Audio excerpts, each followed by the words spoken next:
So let's get into the meat of things, really. So we're looking at GPT. I'm sure the first time I heard about the word GPT, and I'm being very honest here, the first time I heard about the word GPT was ChatGPT, and I'm sure a lot of people fall within that same sphere where we don't get to know about stuff until we hear about it, and there is no shame to know that you didn't know something, you don't know something for 100 years, but you know it now anyways, and you're knowing it now, so that's fine.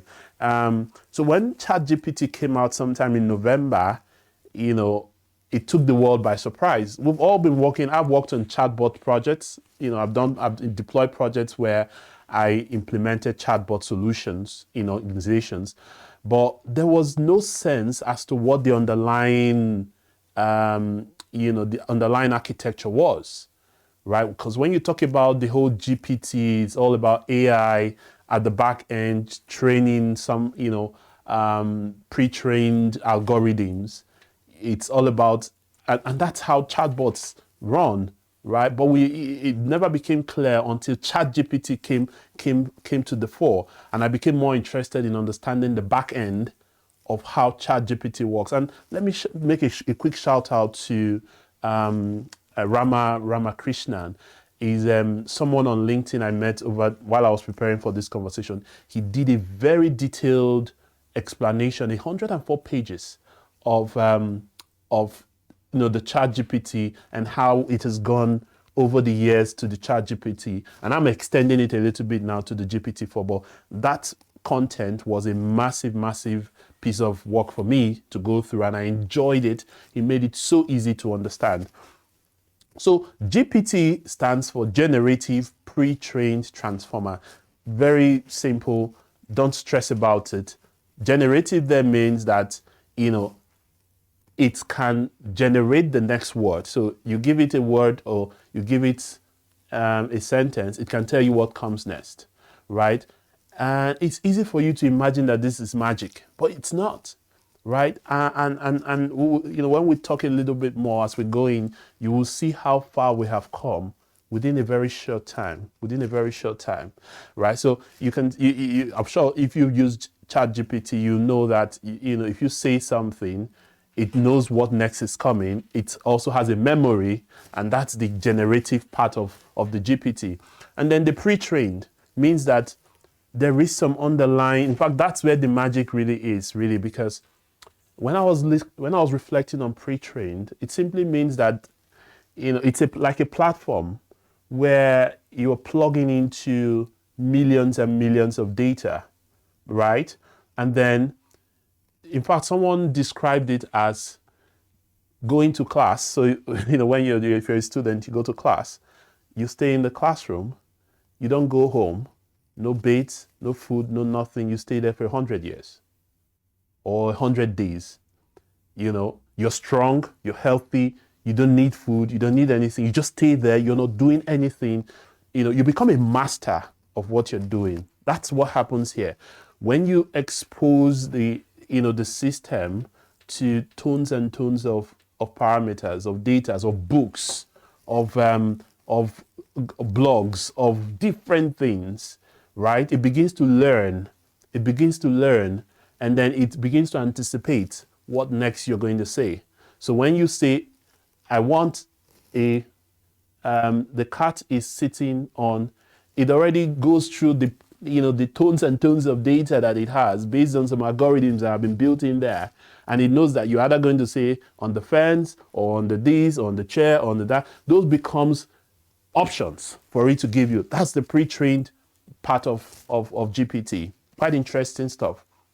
And the transformer bit is that, it is part of what we call a kind of a neural network. There are many legs to it. It is connected. The connectedness of the platform or the application that makes it, the transformer. So this is just for you to know the name of this GPT, Generative Pre-trained Transformer. Okay, but again, GPT. When we talk about GPT, let's be able to dimension it. GPT is AI, All right, artificial intelligence, and artificial intelligence is machines behaving like humans, right? Artificial intelligence, machines behaving like humans. So rather than going to write my cover letter for application for a job, I just ask the GPT platform to write me a cover letter. So it takes away, that stress from me, and it does the job. So it's artificial intelligence, but I've given it some parameters to be able to do the work, isn't it? So it's good to dimension it that GPT is AI, right? It's AI. And then AI is a bigger part of something that we're going to look at now, which is singularity. Now, I like to give credence to people when they earn it. The first time I heard of singularity was from a key person I follow on Facebook. He's also on LinkedIn. His name is Charles Awuzie. He's one of Africa's best technologists. He's a cyber person. He's a transhumanist, right? He's also the co-founder of the transhuman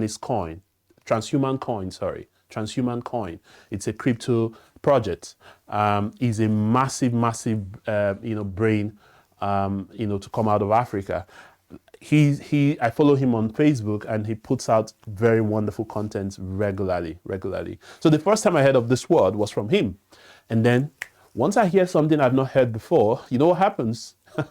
I go researching, and then I went on studying about it, to know much more about it and stuff like that. So singularity, when we're talking about AI, GPT, it's also a part of singularity. Well, let's go a little bit into singularity and just understand a bit of what it is. Now, singularity is a hypothetical future, right?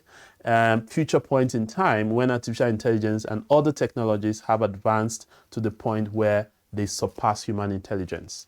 Now, when you're saying singular, you're talking about, almost being the same. But in this case, we're talking about artificial intelligence and other technologies being ahead of humans. And one of the reasons why it is hypothetical is important to note here that a lot of people don't believe in it, in singularity. In fact, there are ethical considerations to singularity because it touches on the nerves of things that we believed, since when we were born. I will talk a little bit about them as we move on. People just believe that, you are striking them at the parts where they don't want you to. Mostly in this age of religious affiliations, and unfortunately in Africa, where we are very religious, right? Even more religious than those who brought religion to us. We don't want to hear anything about singularity. And when you delve into singularity more, you're talking about nanotechnology, biotechnology, then you're talking about, so let's look at singularity on its own as a word or as a concept, emanated from some man they call Werner Vinge. In the 80s, he wrote a paper. He wrote a paper. And what really amazes me is that this man Werner was, kind of a fictional writer. He was the first person who wrote a kind of a write-up or a book on cyberspace.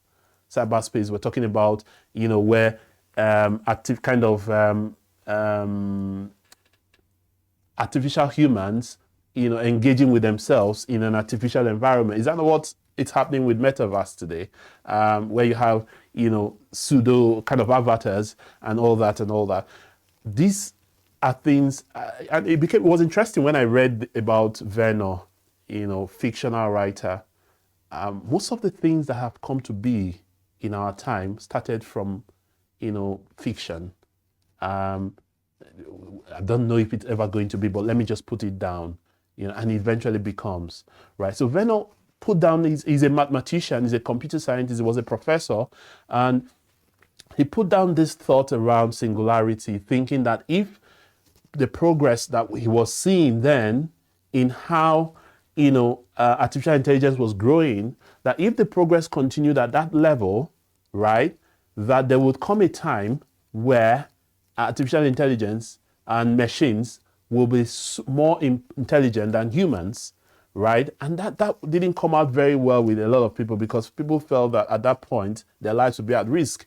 There is the social impact, there is the ethical impact. There are many impacts that people felt was not going to happen. And then further down, around 2005, there was another person who actually made singularity very popular. It's called Ray Kurzweil. Ray Kurzweil. You can Google him. He wrote. I actually watched a podcast Ray did some months ago, and he's very old now actually. But he actually projected that singularity is going to happen around 2045. That's his projection, right? We're in 2023 now. Say about 22 years time. Is that right? About 22 years time, and he's in his own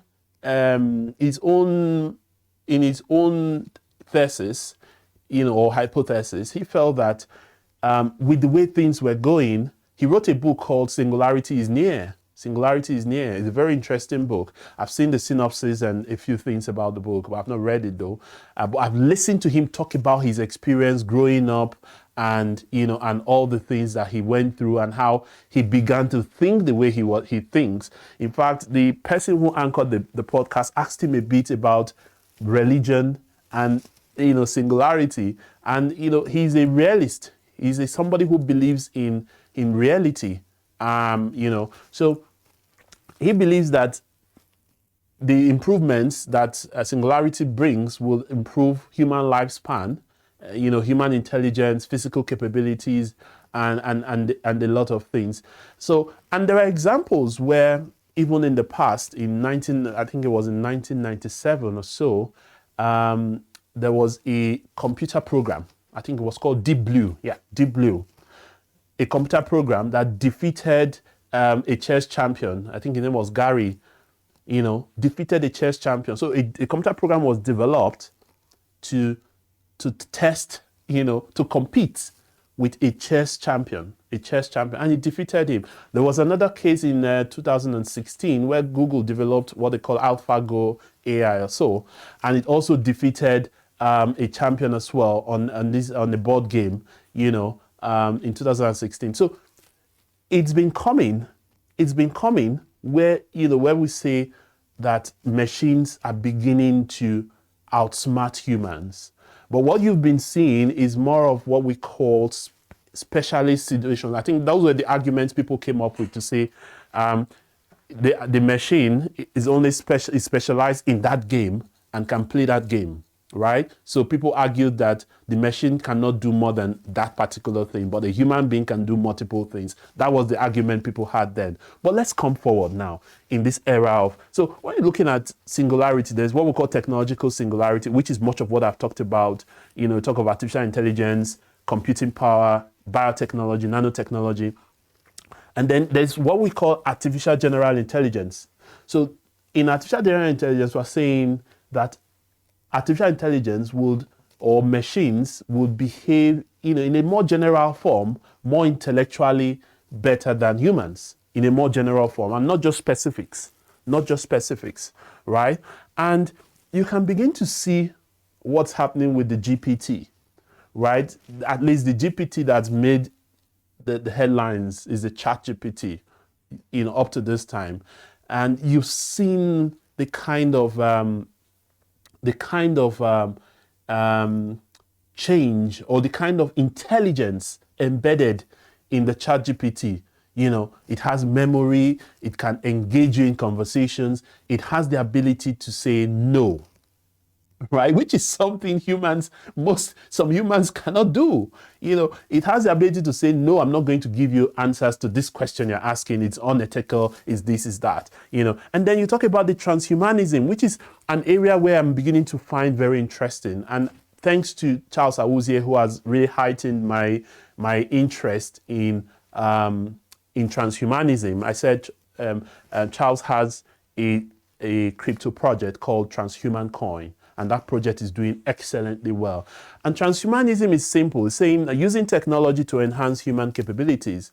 And in transhumanism, they're saying humans can work together with machines or technology to improve lifespan, to improve functionalities of the human body. And, these things have been coming. In 2012, I think, um, there was an award that was given, the Nobel Prize in medicine was given to, I think she's either a Japanese or so, Yakanata or so, that's her name, for developing some solution that helped to improve the life, the capacity of a mice to survive, right? And then over that period as well, people have built on those technologies to improve on. As we speak now, there are solutions that help a mice, for instance, to live times 2 of its age. A mice usually will live for maybe 2 years, but we have some mice that live for 5 years. We have some insects that have been developed to live for huge numbers of years. So in terms of animals and all that, this longevity, organ regeneration is already working. In fact, there's what is called regenerative medicine. Regenerative medicine, if you study it, is something very also topical in the US and in the UK here. Regenerative medicine, where people can use tissues from their bodies to heal or to help other parts of their body, right? And so things are happening. Transhumanism is really interesting. I think the song of Bob Dylan, where he sang, "Forever young, I want to live forever young." I think this is really coming to make sense now, to be honest, because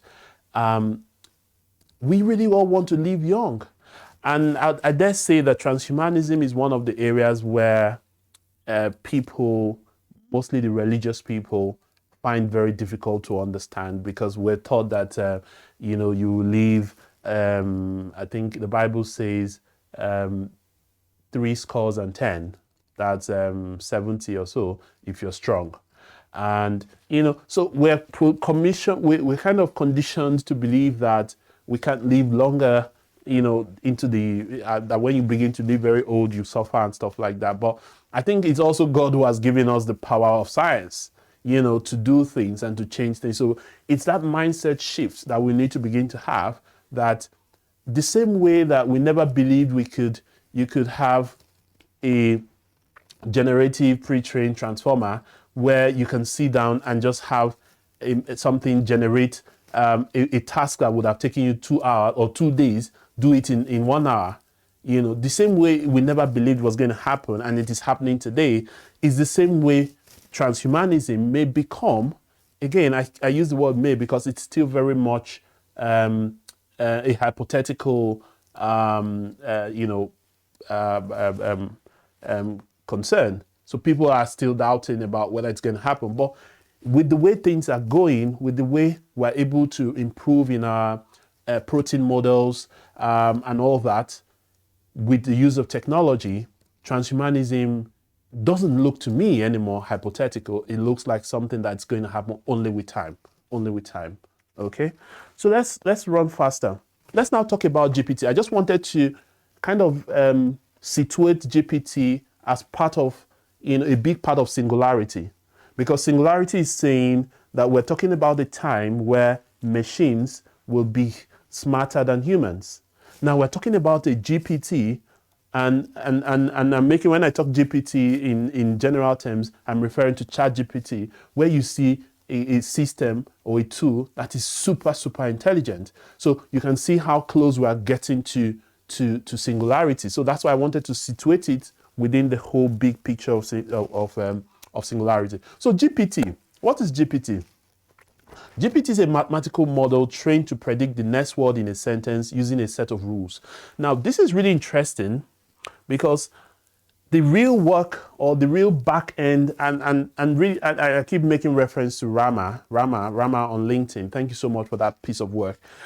There is so much that happens at the back end with the set of rules, right? And we're not going to go into that, but just to know that that's actually what makes the GPT intelligent, because there are a lot of prioritization. There's a lot of what they call fine tuning. There are a lot of rules that go at the back end, leveraging the millions and millions of parameters from books on the internet, from blogs, from, everything on the internet to train them to give you the proper answer or near to proper answer that you want. Just a caveat, the ChatGPT is not 100% correct, but it is largely correct. And we're going to also teach you here today how to ensure that you improve your response correctness rate on the ChatGPT or the GPT-4 that's coming. So look at the journey, and this is really interesting. What really struck me on this journey here is that within 5 years, from 2018 to 2023, we've had some massive growth in the generative AI, right? So if you look at the whole GPT it has a kind of a journey, right? And the first GPT came out in June 2018. So again, like I said, you have you have the GPT, and then what it does is that it has underlying parameters. So just look at it this way, as a platform, right? You have Facebook that you log into every now and then you have millions of people at the back of, connecting to Facebook, and then you can post something and it goes into that, that space, and you're able to get visibility. Now look at it that way. You have a platform that has been trained with data. Now the difference between the intelligence of each of them lies hugely on the amount of data connected to the solution, right? Or it's called parameters, right? In GPT, which is the most basic of the generative AIs, we had about 117 million parameters that were on the back end of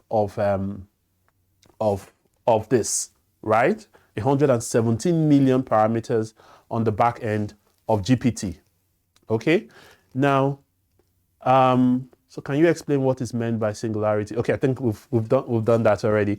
Yeah, and someone is saying really great topic. Thank you. The numbers are mind blowing. I can tell you that. So, and then between 2018 and 2019, just about less than a year, GPT-2 came out, right? Now with 1.5 billion parameters. And, at that point, we felt that, oh, this was huge progress. And then not too long after that, they amended with the GPT-3. And some people will say there's a GPT 3.5, but the basic model was a GPT-3, which came out in 2020 with 175 billion parameters. Remember that the distinguishing factor between any of the generative models, whether it's 2, GPT, 3, or whatever, is the fact that it's able to predict the next text. The baseline has always been around text.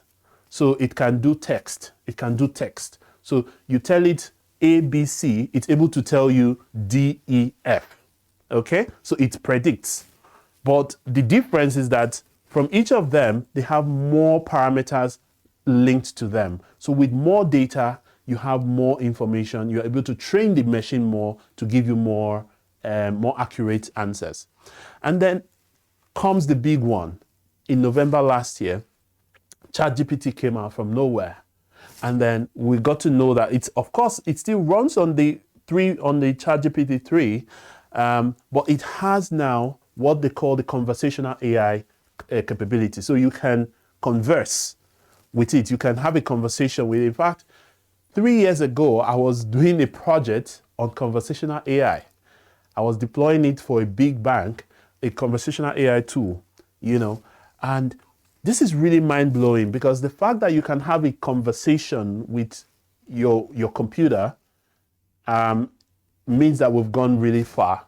And then now, just yesterday or within last week, we had news that this week we're going to have the GPT-4, which is going to have of course, there is a lot of people are saying these are just rumors, but again, that's how it starts really. And the rumor says that it's going to have over 100, approximately between 10 and 100 trillion parameters. That's going to be mind blowing. And now that's not just the good part of it. We're going to go into some bits of what makes GPT-4 a little bit exciting and a little bit scary as well. But before we do that, let's look at this whole ChatGPT that we're talking about. What are the use cases? Because we have barely digested ChatGPT and GPT-4 is about to show, right? But the good thing about this is that what it means is that we are able to, we're growing. You can see the speed at which the growth is happening. This is usually what they call exponential growth. Usually in these kinds of models, you will want one model could come out in a year and the next model will come out in 2 years time or 3 years time. But we're seeing models come out within 6 months of the other. That's exponential growth, right? Now, ChatGPT has thousands and thousands of use cases, thousands and thousands of use cases. But that's why I said this is not exhaustive. I've just picked a few that interests me, to say, if you want to develop your slides, you want to have slides that, and the good thing with ChatGPT is that it now has an API. So if you know what an API is that you are able to connect it with your application, and then you can call data or pass data from the GPT to your application or vice versa. So GPT now has APIs for different users. In fact, Snapchat, this is very interesting. Snapchat is one of the first users or first companies to integrate to the ChatGPT. And now on your Snapchat, there's a chat called what's the name of the chat? My AI. It's called there on your Snapchat. You can ask your Snapchat questions just like you would ask ChatGPT, and it will answer you. So you can see how interesting this is coming. There is the one for formulas, Excel formulas, right? We can post this later on the Roadmap MBA page, just so if you need to copy this, you can pick it up. And then there is the one for solving business problems. This is very interesting. This one is very interesting. It helps you collaborate with ideas and then bring out ideas into solutions and stuff like that. And so many of them, the Excel formulas, the presentation, another one, slides AI. Some people have argued really that some of these tools or some of these pages are not necessarily ChatGPT, but what no one can argue is the fact that these are advanced technologies that are making life easier for us. And while people are afraid of AI, what they should fear is the speed of learning new things. So if you're not able to catch up with the things coming out, that's where you should fear. Because today you can easily prepare a slide that usually would have taken you 1 week. You can prepare it in 1 hour. Because AI, you're able to get information from everywhere. And if you think you can do that in 1 hour with ChatGPT, then wait for GPT-4 for me to tell you what's happening there. And then for students, you can use Quillbot to avoid your plagiarisms. There's also Quizlet, which is a global learning platform. It has a Q chat. And then for those who want to order groceries, Instacart that has a very nice integration to ChatGPT.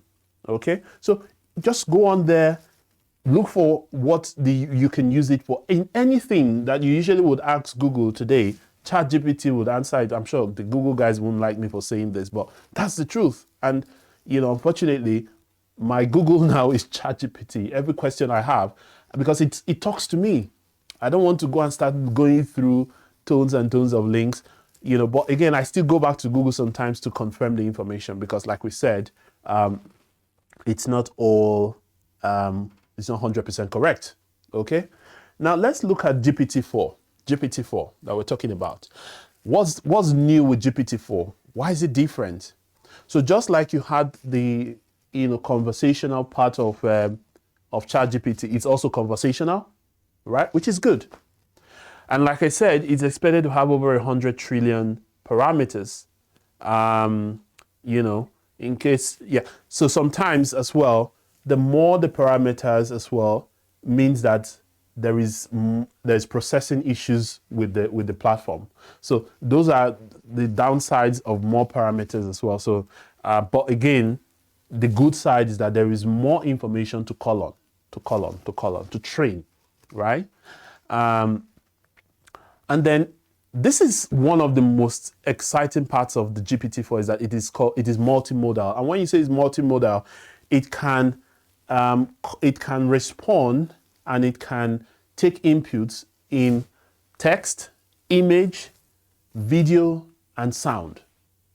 That's like never seen before. So you can actually, in fact, someone said that movie writers or script writers for movies, we should be worried at the moment because I can just come and GPT-4 can provide me not just the script, but the cast and everything right there. And then I just go and replicate it, right? So the world is literally going to change.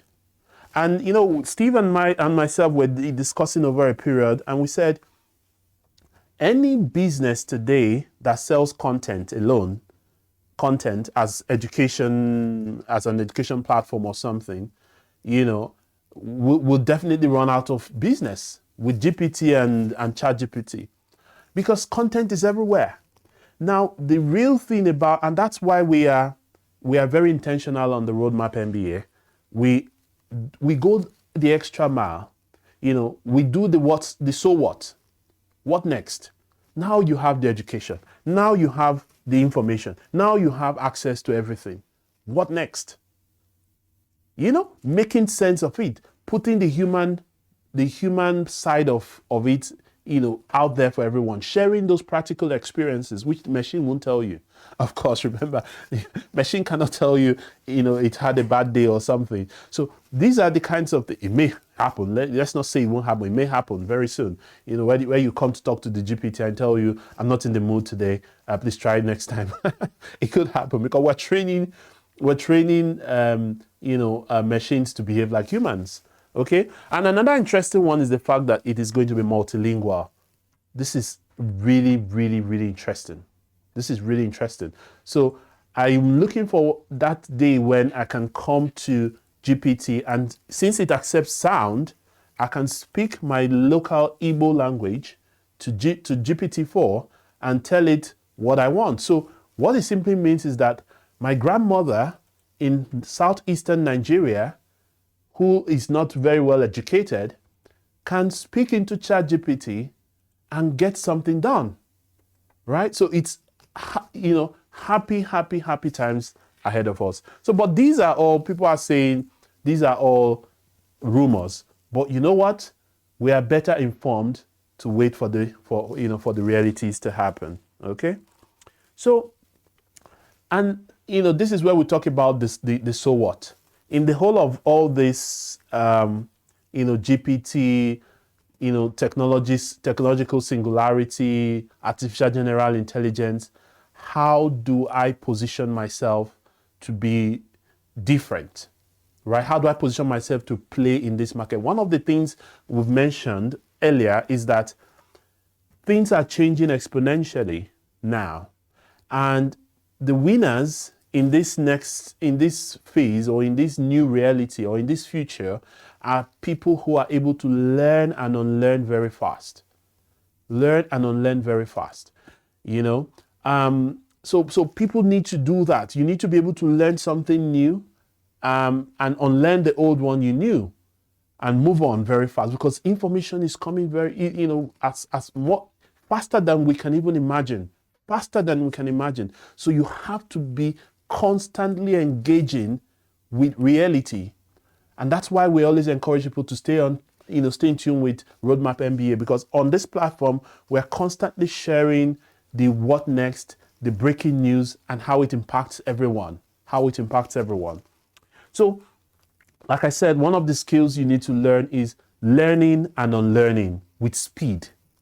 Learning and unlearning with what? With speed. Now, another one is what I call prompt engineering. This is really interesting because when I was researching or just going through the research for this reflection, I came across prompt engineering. Now, for you to be able to, I said I was going to teach you how to improve your correctness on GPT, whether ChatGPT or GPT4. Let's still remember that this is computer.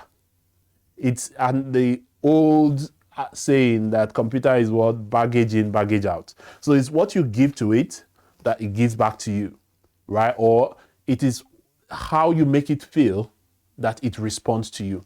So if you don't prompt the chat properly, if you don't prompt it well, then it doesn't give you the right response. And that's why that percentage error is still there. So you need to be able to play down that percentage error a lot by becoming a prompt engineer. And let me give you a tip. Prompt engineering is going to be something huge in the near future. So you may want to stick along here. Now, the first thing you want to do when you're putting a message on the chat, or when you're putting a message on the chat, or when you're trying to ask a question, is to act as what you're asking it, right? So if you want to ask a question, you want to ask ChatGPT, for instance. This is also very relevant for ChatGPT. You want to ask ChatGPT about, your assignment. You're writing about maybe you're writing about the fintech industry in the UK, right? Now you want to tell ChatGPT the context you're writing, and you act as a student of the university. You don't just also want to just say a student of the university. You want to say as a master's student, right? I am writing a research, or I'm doing a research on the fintech industry in the UK. Then you ask your question.